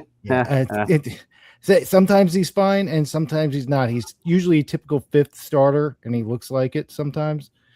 I don't know. It could go either way, and they spend so much money, and the Mets don't win that way. I wish they would learn. Okay, Candy, what's going on in your town? Obviously, the Bucks and Giannis are headed for an off season that I don't know that any Bucks fan wants, but it'll be interesting because I also think Doc Rivers will finally retire, which I think is one of the things that the Bucks really need. And I'm going to leave it at that, only because I know Eric, well, depending on what team Eric decides to go with, we could be doing a lot of the same. So I'll leave it at that. All right, well, we'll go to, all right, so who am I with now? All right, so we got, who's left? Everybody? Everyone on the bottom. Okay, the bottom. All right, let's go ahead with you, Cody. Magic getting ready for a play-in spot and possible playoff run. It's interesting to see how this goes. I'm predicting if the Magic don't get out of the first round, Jamal Mosley will probably be out as a coach. And the search is on because Mike Malone went to Carolina, and I know that was probably their top priority as a coach. Great stuff. Actually, we're going to talk about Mike Malone next week here in the Sports Exchange. Give you a little heads up there, okay? There's a lot of info up, and I'm glad you brought it. We'll go into more details on that one. Great stuff, Tony, as always. All right, Eric, what's your party? What's your my town? Well, the Brewers are off to a fantastic start despite not having Jackson Churro and Andrew Vaughn. Yeah, they lost their first series today against the Boston Red Sox, but didn't help that you didn't have Bryce Terang in the lineup, who's become one of their better offensive players since last year. So, it's hard to win. It's going to be hard to win when you don't got it. But their pitching has been fantastic. We knew their bullpen was strong, and it's clearly it's clearly is.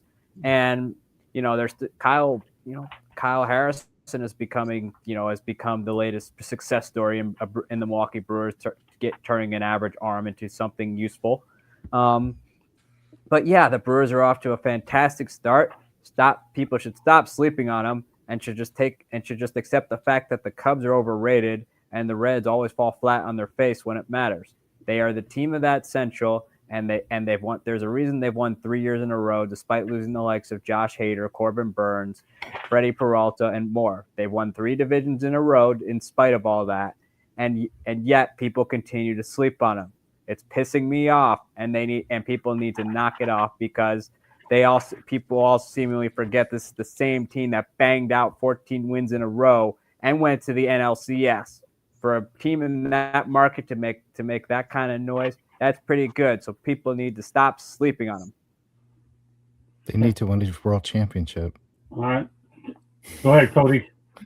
Your franchise is measured by more than just championships. Okay. Yeah. All right, here. I'm waiting for this rivalry to kick in the second hour. Now that Cliff knows Eric, we have to make sure the second hour is as lively as the first, because we know Marky will light it up with Eric. So Cliff, get ready for the second hour dramatics of you and Eric and Tony. I told you this is going to be interesting, and we have one more announcement we're going to make before we go off. Go ahead, Cody. No, my town. I got to shout out the UCLA women's team for winning the Women's March Madness, first ever time. Yeah, great.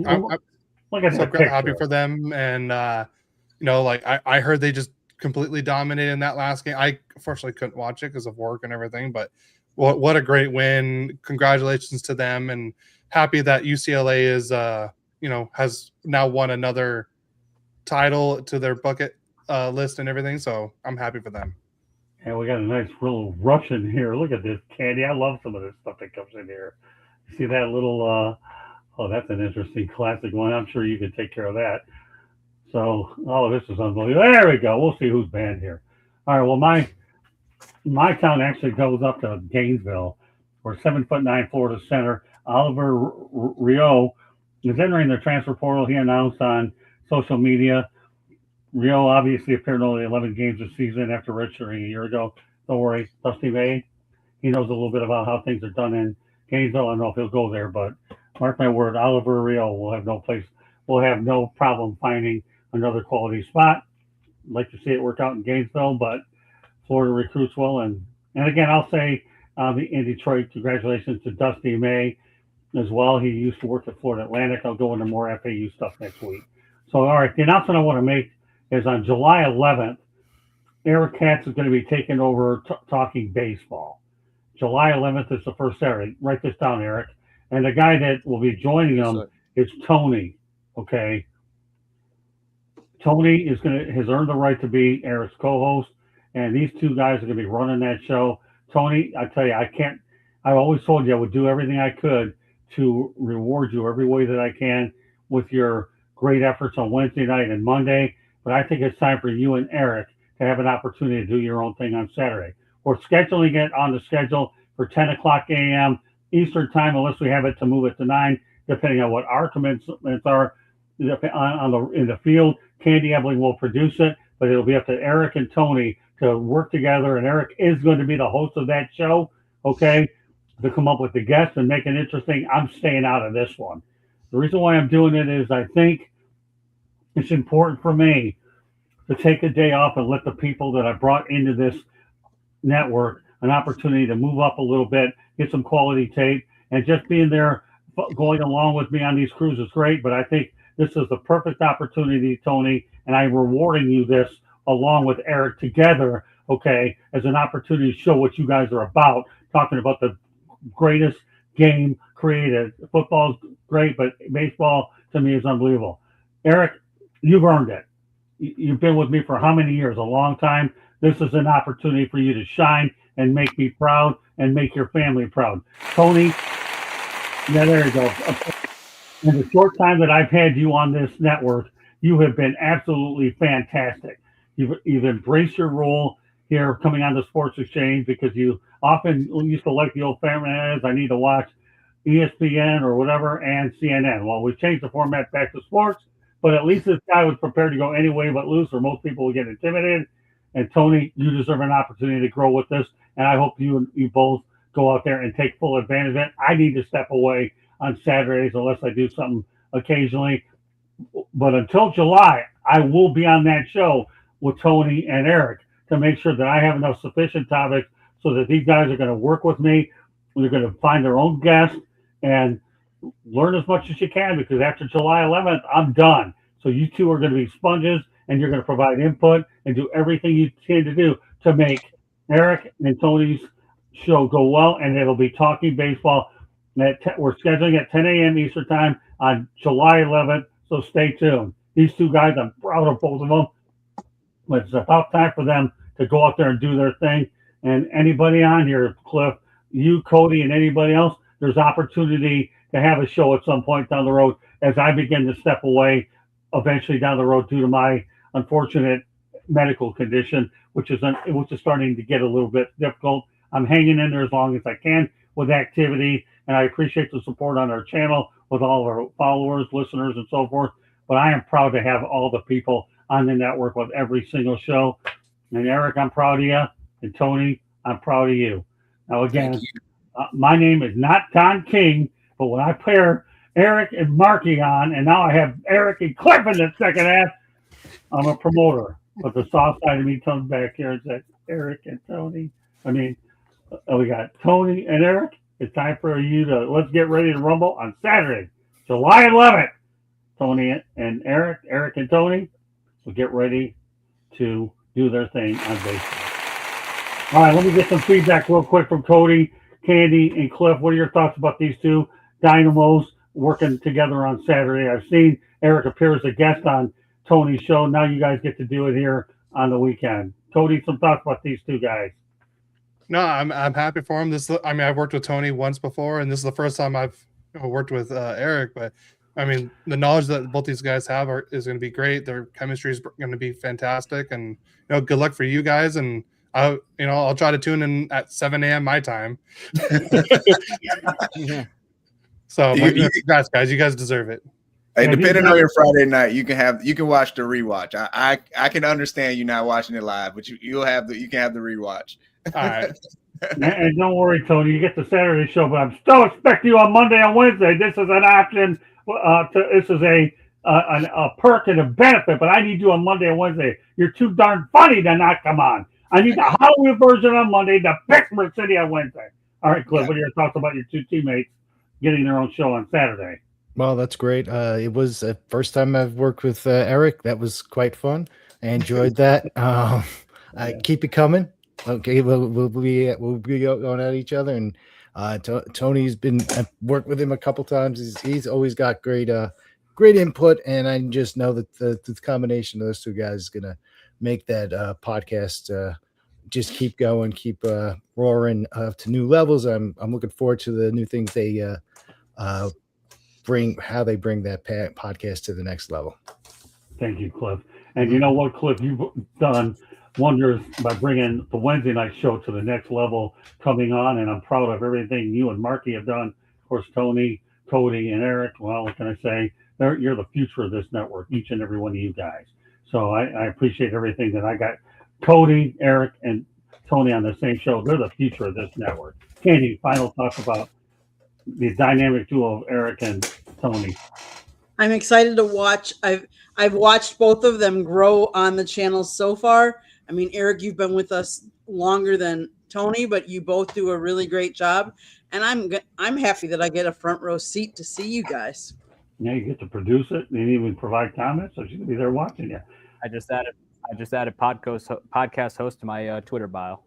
Attaboy. Keep adding, man. I haven't been on there in a while. I'll get on there sooner or later. Power Crest, we appreciate you. Yeah, that last thing was not so good. I don't know where it came from, but we're glad you noticed it, and we're glad that Power Grass was in here to go out there and enforce what we already did. God bless, pal. All right, well, that does it from my end. Candy, we're going to let you close the show with how everybody get a hold of each other, and then you want on one more station break. Tomorrow night, we're going to have a busy show, Sports Rap with Cody and I. Mike Santos will be on. We're definitely going to be able to entertain you, do what we got to do there. And then, of course, Fire Up will be on tomorrow night as well. Candy, take us the rest of the way, please. So tomorrow night, are you talking hockey or soccer? I don't know. Well, we're on hockey. End of the season. I get it. No Playoffs. choice. I gotcha. South Florida Tribune Publishing Company published a book, Lessons from the Microphone, Tuning into the Enduring Wisdom of Visionary Leaders. It is written by our host, Scott, the Motor City Madmouth Morganroth. He has a plethora of great stories in there. Go get the book. He's got a picture of him and a young Muhammad Ali, him and a young Tommy Lasorda, him and the real Rocky. Go get the book so you can see those pictures. And then you can also read all the good stories. And for those of you that like to hear and listen to audiobooks, it's also available on audiobooks. But you can actually purchase the book on Amazon, Barnes & Noble, Kindle, Google, and Apple Books. There's a link on our website, www.southfloridatribune.com, where there's a plethora of great content. And Eric writes for us, so go check out his articles on our website. If you like to listen to podcasts, you can find us wherever you get your podcasts. If you want to be a guest or have an show idea, if you want to sponsor a show or advertise, email us at southfloridatribune@gmail.com. Last but not least, if you see that red subscribe button in that lower right-hand corner, you need to click it, like us, and share us with all your friends and family. And then turn on your notifications so you're notified every time we go live. Back to you, Scott. All right, let's go around the horn. Cody, please let everybody know how they get a hold of you. Yeah, you can follow us at Royally Quacked on all social media, and we go live at 10 a.m. Pacific Standard Time every Saturday. This week we'll have a special guest interview with Phil Hewitt. He is the Ducks PA announcer. So really excited to have him on, and if the Ducks lose again tomorrow, then expect a huge rant from me on Saturday, like worse than what you guys heard on here with the parting shot. So it's going to get bad. So I'm surprised if you carry it over to next Wednesday either, but that's okay. It'll be your right to do it. The way the Ducks are going, it could be again on next Wednesday too. Don't worry. It's not like I have it any better with the Red Wings. They're laying an egg too, but I didn't say anything. Yeah, that's true. But I'm excited to have everything, and then we're gonna go to the Ducks game on Sunday for the last game, and try to get some more contacts there. So yes, check us out, and we cover all things Ducks and Kings. Monday night, Eric he's going to be on 108 Stitches Baseball Talk just once a month, and he's going to be on this show every week. And obviously did a phenomenal job on Inside the Pixie yesterday. So Eric, let everybody know how they get all of you. Your first back was unbelievable.